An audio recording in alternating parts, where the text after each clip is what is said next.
Noong mid-1991 ay natupad na yung pangarap ni Belinda at ni Brian Kendall na makabili ng bahay sa lugar na wala masyadong tao. Dahil nagsasawa na sila sa buhay sa syudad, napakaingay, traffic, bukod pa dyan ay napakadelikado. Meron na rin silang 2 anak at gusto sana nilang palakihin yung mga to sa tahimik na lugar. Kaya naman nung nakakita sila ng bahay na binibenta sa lugar na tinatawag na Slanesville sa West Virginia, ay binili kaagad nila to.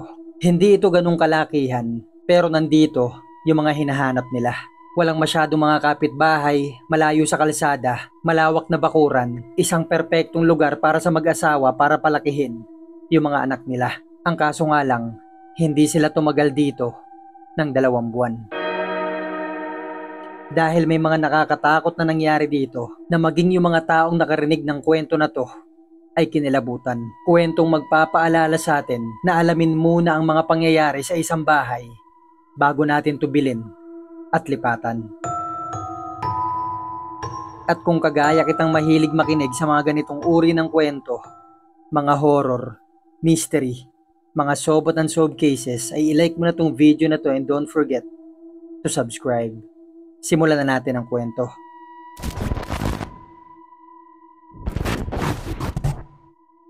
Noong early 1991 ay napapaisip na yung mag-asawang si Belinda at si Brian Kendall na kung ano kaya kung lumipat na sila ng bahay sa lugar na tahimik, bukod pa dyan ay ligtas. Dahil noong mga taon na to, 1991, nakatira sila nito sa isang maingay na syudad sa Maryland na kung saan maraming mga krimen ang nangyayari at mga batang nawawala. Kaya naman nung nakakita sila ng bahay sa West Virginia, isang state ito sa Amerika kung saan pareha silang lumaki, ay kinausap kaagad nila yung may-ari nito at binili nila. Makalipas ang ilang buwang paghahanda ay nagsimula na sila maglipat ng mga gamit sa bahay na to sa bayan na tinatawag na Slanesville, na nung mga taon na to ay wala pa sa 100 pamilya ang nakatira. Nung mid-1991 ay tuluyan na nga nakalipat dito yung mag-asawa na si Belinda at si Brian Kendall kasama yung 2 anak nila na si Blair Kendall, magpipitong taong gulang, at si Sean Kendall, 3 taong gulang. Kasama rin nila yung aso nilang Labrador na itim na si Coco. Nung natapos na sila maglipat at pagkatapos silang pinturahan yung bahay sa kulay na gusto nila, ay inimbita ni Belinda yung kapatid niya kasama yung buong pamilya nito na bumisita para magkainan dito sa unang araw nilang matutulog doon. Pumunta dito si Barbara Melbourne kasama yung asawa niya at yung anak nilang babae na ang pangalan ay Jordan. Habang nagkakainan sila sa kusina at yung mga bata naman ay naglalaro sa sala, ay may napansin silang kakaiba. Napansin nila yung isa sa mga lobong hinanda nila para sa mga bata ay nakita nilang lumulutang ito sa gitna ng bahay at dahang-dahang pumunta sa sala kung saan naglalaro yung mga bata. Ang pinagtataka nila ay lumulutang yung lobo na to na parang may nakahawak dito. Huminto yung lobo na to sa likod ng batang si Jordan. Nung nakita ito ni Jordan ay tinitigan niya to ng ilang segundo. Pagkatapos ay kinapitan niya yung tali at nagpasalamat siya na para bang may taong nagbigay sa kanya ng lobo sa kabila ng wala namang nakahawak dito. Makalipas ang ilang segundong hawak ni Jordan yung lobo, binitawan niya rin to at lumipad na yung lobo sa kisame ng bahay at hindi na ulit ito gumalaw. So si Barbara, yung asawa niya, si Belinda at si Brian ay nagkatinginan at nagtataka kung ano yung nakita nila. Ang ginawa ni Barbara ay kinausap niya yung anak niya si Jordan at tinanong niya to kung sino yung kausap niya, bakit siya nagpasalamat. Hindi siya pinapansin ni Jordan dahil naglalaro ito. Hanggang nung naintindihan nito yung tanong ni Barbara na kung bakit siya nagpasalamat at kung sino nagbigay sa kanya ng lobo, tumingin sa paligid ng kwarto si Jordan at tumuro siya sa gilid ng bahay. Nung tinignan ito nila Barbara ay wala namang tao dito. Kaya naman nagtawanan na lang sila at inisip nila na baka may imaginary friend bilang bata si Jordan. Nung natapos na yung araw na yun, nung umuwi na si Barbara pati yung pamilya niya, nung naiwan si Brian at si Belinda dun sa kusina, ay napaisip na lang sila at nagtanungan na kung ano kaya nangyari sa sala ng mga oras na yon. Na kung sino kaya yung tinuturo ng batang si Jordan, na kung paanong yung lobo na yun ay lumulutang na para bang may nakahawak dito. Binaliwala na lang nila to at natulog na sila. Si Brian ay isang karpintero at ang trabaho niya ay nasa Maryland. So bumabiyahe siya ng 2 oras papunta at pabalik para makapasok sa trabaho. At nung una hanggang 2 linggo niya itong ginagawa, ay napaisip na sila na masyadong mahaba yung oras na ginugugol ni Brian sa pagbiyahe. Kaya napag-usapan nila na mula Lunes hanggang Huwebes ay doon siya sa mama niya uuwi na nakatira noon sa Maryland na malapit lang sa trabaho niya para imbis na ibiyahe niya ay maipahinga niya na lang. So ang ibig sabihin nito, mula Lunes hanggang Biyernes ng gabi, si Belinda at yung dalawang anak niya lang na si Sean at si Blair ang maiiwan dun sa bahay. Uuwi dun si Brian ng Biyernes ng gabi at aalis ulit ng Lunes ng umaga. Isang hapon, araw ng linggo, naisip ni Brian na mag-ikot-ikot dun sa property nila. Sinama niya si Blair, naisip nila manghunting ng hayop, bagay na gustong-gustong gawin ni Brian nung nasa Maryland pa siya. Sa pag-iikot-ikot nila sa kagubatan sa likod ng bahay nila, ay may nakitang squirrel si Blair. Sinundan nila to hanggang napunta sila sa isang lugar na may lumang sasakyan na nakaparada. Sinubukan itong lapitan ni Brian at dito niya nakita na mukhang sinunog yung sasakyan na yon. Ang nakapagtataka dito ay napakaraming laruan ng bata sa likod ng sasakyan. Hindi maayos yung palagay ni Brian dun sa nakita nila kaya niyaya niya na si Blair na bumalik na sila sa bahay nila. Kinuwento ito ni Brian kay Belinda. Hindi nila malaman kung paano napunta yung sasakyan na yun dun, pero binaliwala na lang nila. Mula nung lumipat sila sa bahay na yon, si Blair ay palaging kinukulit yung mama niyang si Belinda na payagan siya mag-camping sa likod ng bahay, magtayo ng tent dito, makapagsiga, magluto ng kung ano-ano at dito na rin matulog. Hanggang araw ng Lunes ay pinayagan niya na to. Basta't kasama niya yung aso nilang si Coco. Pumayag naman si Blair at hapon pa lang ay nagsimula na sila mag-ayos sa likod ng bahay. Inayos nila yung tent dito, pagsisigaan, at nung kinagabihan, si Coco at si Blair ay pumasok na sa tent nila. May ilaw naman sa likod ng bahay kaya anumang oras ay pwede siyang silipin ni Belinda. Bukod pa dyan may bakod yung property nila kaya walang makakapasok kaagad. Makalipas ang ilang oras, nung matutulog na si Blair, ay may nakita siyang anino na dumaan doon sa tent. Kaya naman mula sa pagkakahiga ay umupo siya at pinakiramdaman niya kung ano to. Dito ay napansin niya na rin yung aso nilang si Coco na umiikot yung paningin doon sa tent na para bang may nararamdaman itong naglalakad sa paligid. Hanggang sa nakita niya ulit yung anino na dumaan. Dito ay nagsisimula ng magalit yung mukha ni Coco na para bang anumang oras ay tatakbo ito at aatakihin kung sino man yung naglalakad. Pero ang ginawa ni Blair, pinilit niyang pakalmahin si Coco. Inisip niya baka mama niya lang. Ang ginawa ni Blair ay binuksan niya yung zipper ng tent niya. At dito ay sinilip niya yung ulo niya, tinignan niya yung paligid. Nung wala siya makitang kahit sino ay lumabas siya at tinawag niya yung mama niya ng mahinang boses. Pero wala naman siya marinig na kahit anong galaw sa paligid. Bukod pa dyan, patay na yung ilaw sa loob ng kwarto ng bahay nila. Kaya naisip niya baka tulog na yung mama niya. Kaya't pumasok na ulit siya ng tent at pinilit niyang matulog. Hanggang makalipas ang ilang oras ay nagising ulit siya. Dito ay may nakita na talaga siyang anino sa harap ng tent niya at hindi ito gumagalaw. Dito ay nakita niya si Coco na nakaharap sa zipper ng tent niya at hindi ito gumagalaw. Pinilit na lang matulog ni Blair. Pinikit niya yung mga mata niya hanggang sa nakatulog nga siya. At habang nangyayari to ay may nangyayari din sa loob ng bahay. Si Belinda ay hindi nagkakaproblema sa pagpapatulog sa anak niyang si Sean, 3 taong gulang. Kadalasan ay kapag iniwan niya to sa kwarto nito, hihiga na to at matutulog. Kinabukasan niya na ulit ito makikita. Pero nung gabi na yon, habang nagka-camping si Blair sa labas, si Sean ay nakailang balik sa kwarto ng mama niyang si Belinda. Nagsusumbong ito na natatakot daw siya sa kwarto niya. Kaya naman pinapakalma siya ni Belinda hanggang sa umabot na ng ika-3 hanggang ika-4 na beses itong nangyari. Ay tinanong niya na yung anak niyang si Sean kung anong kinatatakot niya. Ang sabi nito ay may nakasilip daw sa bintana ng kwarto niya. Sumilip si Belinda sa bintana ng kwarto nito. Wala naman siya nakitang kahit ano dito. Naisip niya baka hayop lang na dumaan, baka usa, sumilip dun sa bintana at natakot si Sean. O baka hayop ito na hindi kinalakihan ng mga anak niya sa Maryland. Kaya naman sinamahan niya to hanggang makatulog. Nung nakatulog na to, sinilip niya sa bintana si Blair. Mukhang tulog na rin ito. Kaya naman, natulog na rin siya. At nung gabi na yun ay nagkaroon siya ng parang totoong pangyayaring panaginip.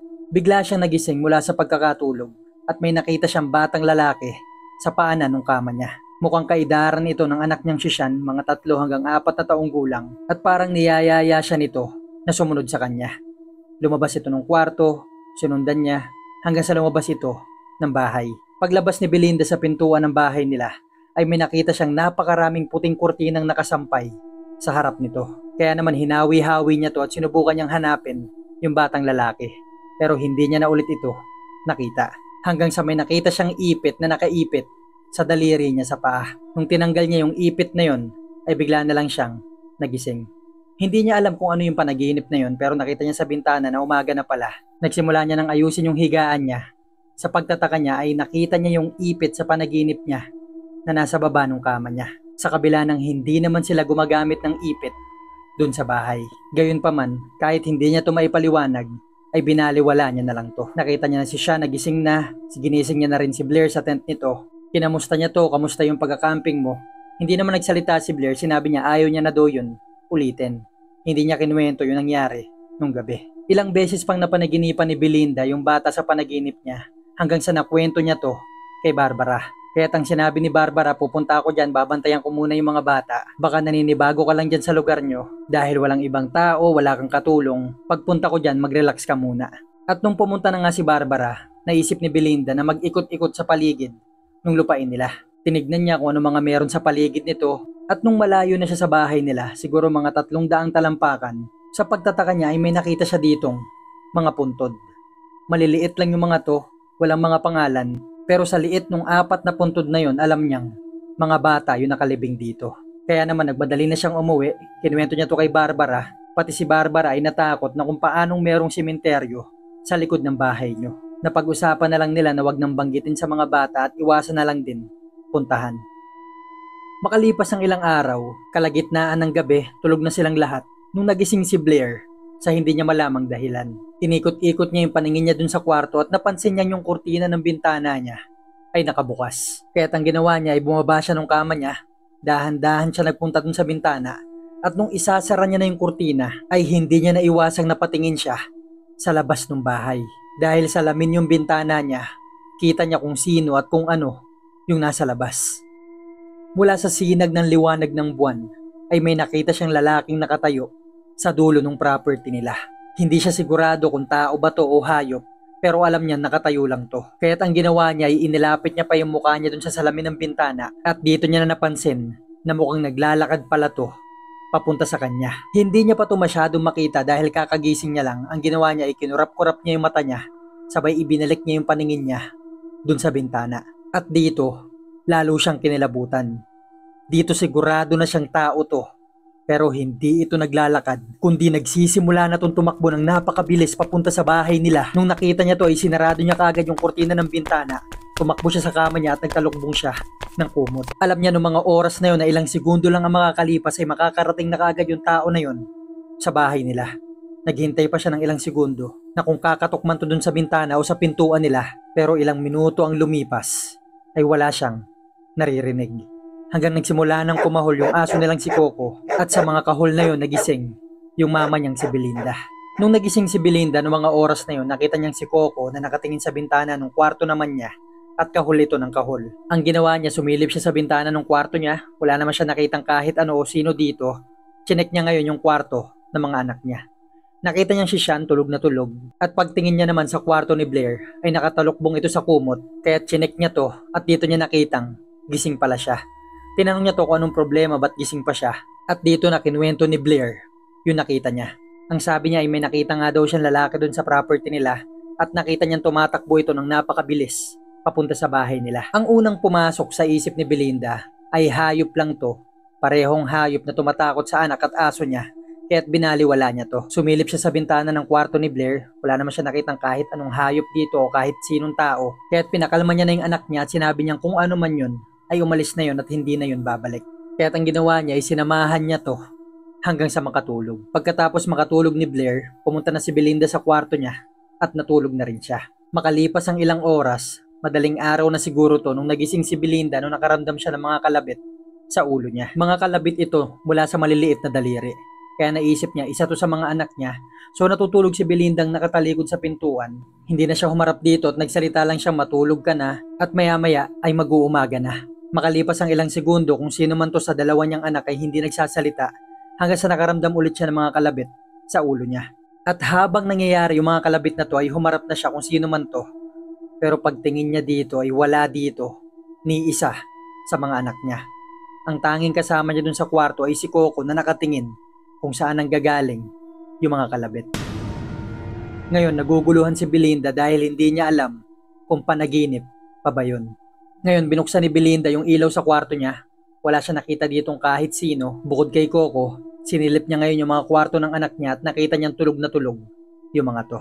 Nag-ikot-ikot siya ngayon dun sa bahay. Chinek niya lahat ng bintana at pintuan. Nakalak naman yung mga to. Wala rin siya nakitang ibang hayop dun na maaaring dumaan lang sa ulo niya na siyang naramdaman niya. Kaya't nung madaling araw na yon, nung nakaupo na si Belinda sa kwarto niya, ay hindi niya na napigilang mapaisip na baka may kakaiba sa bahay na yon. Sa kabila ng hindi sila naniniwala sa mga ganitong kwento. Una, yung mga anak niya may nakikitang kung sino o ano sa bintana, yung panaginip niya tungkol dun sa mga bata, yung sasakyan at sementeryo sa likod ng bahay nila, at ngayon naman may kumakalabit sa ulo niya na kung sino o ano, na hindi niya rin malaman kung panaginip ba yon o hindi. Kinabukasan naisip niyang mamasyal muna at lumayo dun sa bahay. Ang ginawa niya ay humiram siya ng sasakyan sa mama niya at nagsimula silang mamasyal. Pagkatapos nilang mamasyal ay nadaan sila sa gas station ng Slainsville, lugar kung saan sila nakatira. Habang nakaparada sila dito ay may pumarada ding isang sasakyan sa tabi nila. Ang driver nito ay isang babae na nakipagbatian sa kanila. Tinanong siya nito ngayong babae na kung saan sila nakatira. Sinabi ngayon ni Belinda yung address nila. Pagkatapos banggitin ni Belinda yung address ay parang nagbago yung itsura nitong babae. Yung itsura nito ay mula sa nakikipagbatian na masaya hanggang sa mukhang nagtataka. Ilang segundo itong hindi nagsalita. Napansin ito ni Belinda at mula sa ilang segundong hindi pagsasalita ay tinanong siya nito na alam mo naman siguro kung ano nangyari sa bahay na yan, ano? Ang sabi ni Belinda ay hindi niya daw alam dahil nagmamadali silang lumipat noon hanggang sa nagsimula na magkwento itong babae. Ang sabi niya nasunog daw yung bahay na yun noon at namatay yung buong pamilya kasama yung mga bata nilang anak. At dito imbis na matakot si Belinda ay naawa siya sa pamilya na yun. Naisip niya na hindi naman pala masasama yung mga tumira dito dati, kundi yung mga namatay dito ay mga biktima lang. At kung sino man yung batang nakikita niya sa panaginip niya, baka isa yun sa mga batang namatay dito. Baka nakikita niya lang yung alaala ng mga to, kaya naman hindi siya nakaramdam ng takot. Pagkatapos nila makipagkwentuhan ay umuwi na sila Belinda. At pag uwi nila, sa pagtataka ni Belinda ay wala na sa bahay nila si Coco. Nakalak naman yung mga pintuan at mga bintana. Bukod pa dyan may bakod yung paligid ng property nila at malabong makalabas dito yung aso. Sinubukan nila mag-ikot-ikot hanggang sa labas ng bahay pero hindi na talaga nila to nakita. Hanggang nung araw ng Sabado nandun na si Brian ay sinubukan nila magtulungan at hanapin si Coco pero hindi na talaga nila to nakita. Hindi nila malaman kung paano ito nakalabas o kung sinong kumuha sa kanya at kung ano nangyari sa kanya. Isang malaking kalungkutan ito sa pamilya nila dahil tinuturing nilang parte ng pamilya nila si Coco. Kinabukasan, araw ng linggo, nung tulog na silang lahat ng gabi, nagsimula na namang managinip si Belinda tungkol dun sa batang lalaking nakikita niya sa paanan ng kama nila. Niyayaya siya nito na sumunod sa kanya kaya't hinabol niya to. Pero nung malapit niya na itong makapitan ay nagising siya dahil nagsimula nilang marinig na umiiyak at sumisigaw yung anak nilang si Sean. Si Brian at si Belinda ay nagsimulang tumakbo papunta sa kwarto nito at nakita nila itong nakahiga sa baba ng kama niya. Takot na takot ito at nakita na lang hinihigaan ito yung sarili niyang kamay. Pagtingin nila ay mukhang nabali ito kaya nagmadali silang bumiyahe papunta sa ospital. So linggo ng gabi yung nangyari yung araw na yon. So kinabukasan ng madaling araw ay papasok ulit si Brian. At dito ay naiwan na nga si Belinda pati si Blair na nagbabantay kay Sean. Ang kwento ni Sean ay may kung sino o kung anong pumasok sa kwarto niya at tinulak siya pababa ng kama niya. Ang sabi naman ni Blair baka yung lalaking nakita niya sa labas ng bahay nila na tumatakbo nung gabi na yon ang siyang gumawa nito. Pero ang nasa isip ni Belinda ay nalaglag lang to sa kama niya. At makalipas ang ilang araw nung lumabas na si Sean sa ospital, gamit-gamit yung sasakyan ng mama ni Belinda ay nag-drive na sila pauwi. Kaso nga lang bago pa man sila makarating sa bahay nila ay bigla na lang huminto yung sasakyan at hindi na ito umandar. Sumakto naman na may dumaan na sasakyan dito at ang driver nito ay isang matanda na residente ng Slainsville. Tinanong siya nitong matandang babae na kung kailangan nila ng tulong ano nangyari. Ang sabi naman ni Belinda ay hindi niya daw alam basta tuminto na lang yung kotse. Kaya't ang sabi nitong matanda ay sumabay na sa kanya at ihahatid sila. At nung nakapasok na silang tatlo dun sa loob ay tinanong sila nito kung saan sila nakatira. At dito ay sinabi na ni Belinda yung address nila. At kagaya ng babaeng nakausap ni Belinda dun sa gas station ay biglang nagbago yung itsura nitong matanda. Hindi ito nagsalita ng ilang segundo at napansin ito ni Belinda. At makalipas ang ilang segundong hindi nito pagsasalita ay tinanong siya nito na alam mo naman siguro kung ano nangyari sa bahay na yan bago kayo lumipat ano. Ang sabi ni Belinda ay may nagkwento na daw sa kanya na nasunog yung bahay, may pamilyang namatay. Nabanggit pa niya na may sementeryo nga dun sa likod ng bahay na parang may bata na nilibing dito.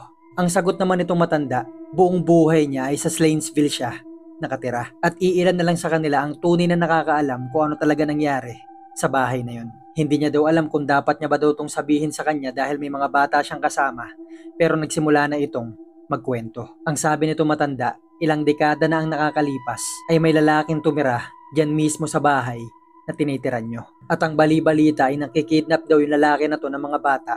Pinagsasamantalahan niya at pinapatay dyan mismo sa bahay na yan.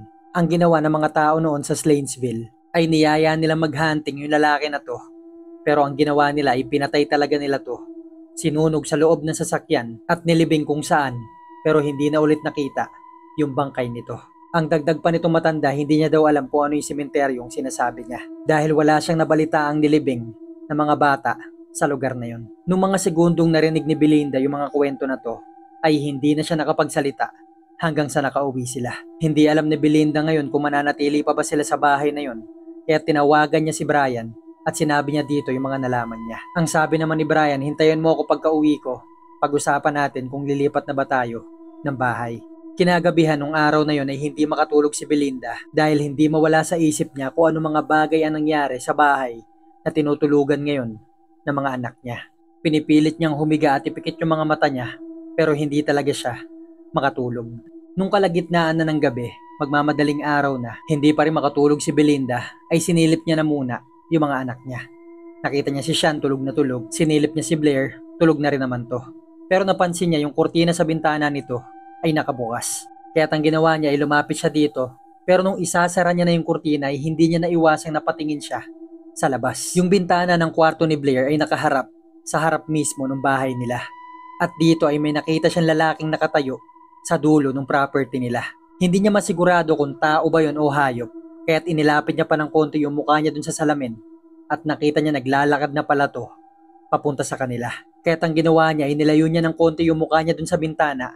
At dito na siya lalong kinalabutan. Dahil kung sino man yung tao na to ay nagsisimula na palang tumakbo ng napakabilis papunta sa bintana kung saan siya nakasilip. Agad niyang hinawi yung kurtina, chinek niya lahat ng mga bintana at pintuan kung nakalak at nanatili lang siya dun sa kwarto ni Blair ng ilang minuto. Nung wala siyang marinig na kahit anong ingay sa labas ay tinawagan niya na si Brian. Tarantang-taranta siya habang kausap niya si Brian at sinabihan niya tong sunduin na sila ngayon mismo dahil may nakita siyang lalaking tumatakbo-takbo sa labas ng bahay nila.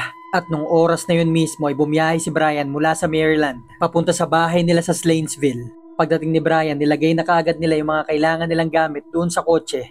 Ginising kaagad nila yung mga bata at umalis sila sa bahay na yun at hindi na ulit sila dito bumalik.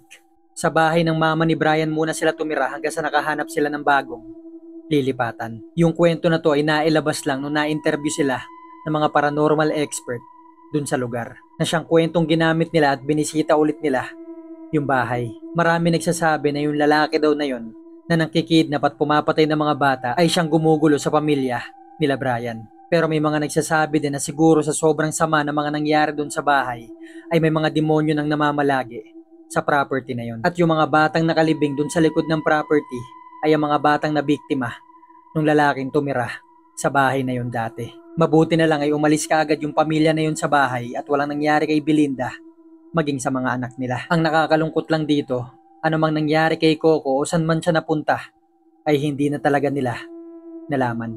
Mag-iwan na lang kayo ng comment kung ano masasabi nyo sa kwento na to. Thank you for watching guys. Magkita-kita na lang tayo sa susunod na kwento.